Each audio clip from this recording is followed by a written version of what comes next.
Nagsimula ng magsiuwian ang mga kababayan nating bumisita sa puntod ng kanilang kamag-anak sa Manila North Cemetery.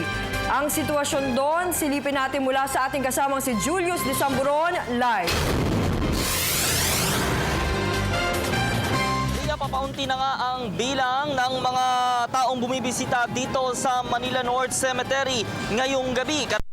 Ito ay nagsimula ng mag-uwian kanina pang hapon. Umabot din sa halos 2 milyon ang bilang ng mga bumibisita o bumisita dito sa Cementerio del Norte. Ngayong araw ay mahigit 60,000 pa ang nadagdag at humabol sa pagbisita. Hindi pa din naman nabawasan o iniaalis ang mga police assistance desk ng pulisya dito sa Manila North dahil sa may mga patuloy pa ding dumadating. Naging generally peaceful naman ayon sa PNP ang kabuang paggunita ng undas.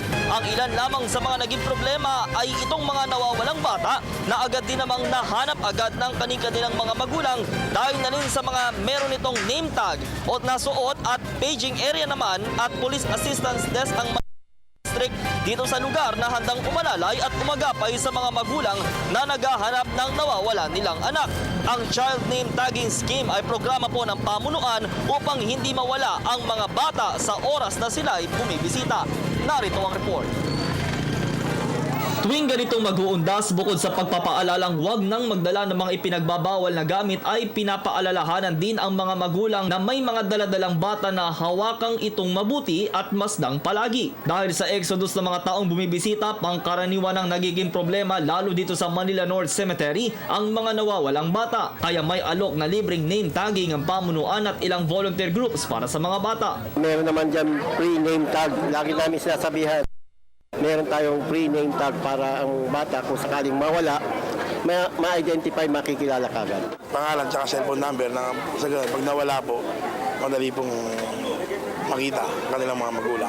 Wala din naman daw kawala ang mga mapagsamantala ngayong undas dahil sa 24 oras na pagronda ng pulisya sa lugar. Ipinagmalaki din ni MNC Administrator Tan ang 32 CCTV cameras na nakapwesto sa buong sementeryo. Dahil may mga nagtatangkang magpuslit ng ilang ipinagbabawal na gamit at mga inuming nakakalasing. Ito po, juice. May halong gin. Inaamoy namin, kala nila makakaligtas sila sa amin. May mga pasaway talaga ito. Ngayon pa lang, hihigitan panlalo ang pagpapatupad sa mga susunod na undas ay hindi na makakalusot pa ang mga pasaway na gagawa nito. Dapat po, para sa susunod na undas, alam na nila kung anong gagawin nila. Kung wala tang pinagbabawal, lalo na para hindi sila na-istorbo sa pagpasok nila dito sa cemetery. Bukod sa pulisya at sundalo ay naandito din at nagkakaloob ng serbisyo ang Manila Health Office at Manila Disaster Risk Reduction and Management Team, katuwang ang ilang non-governmental organizations para sa mga libreng atensyong medikal at wheelchairs sa mga may edad. Nagagamit din ang mga itinayong palikuran sa sementeryo na siyang oras-oras ding nililinis ng kanilang tauhan. Naglagay din ang Manila North ng assistance desk para sa mga maghahanap ng puntod ng kanilang kamag-anak. Pero paliwanag ni Tan, pwede na din itong mahanap sa kanilang www.manilanorthcemetery.net. Nakaready naman tayo doon. Meron tayong live streaming dito katulad ng nakaraan taon. At meron din tayong free wifi zone 31, 1, and 2. 3 days po. Batay sa atas ni Manila City Mayor Joseph Ejercito Estrada, kailangan mapanatili ang kataimtiman at katiwasayan ng paggunita sa araw ng mga patay. Din dito po sa sementeryo ngayon ang ilang environmental groups na kung saan may mga dala silang trash cans upang ipanawagan o hikayatin yung ating mga kababayan na doon na lamang itapon ang kanilang basura. Pangkaraniwan kasi ay isa sa nagiging problema dito po sa Manila North Cemetery ang mga nahahakot na tambak basura na kung saan ay mga nagmumula dun sa mga pasaway nating kababayan na hindi itinatapon sa tama yung kanilang mga daladalang basura. Samantala sitwasyon ng trapiko, may mga sasakyan na ding pinapayagang maglabas-pasok sa loob po ng Cementerio del Norte.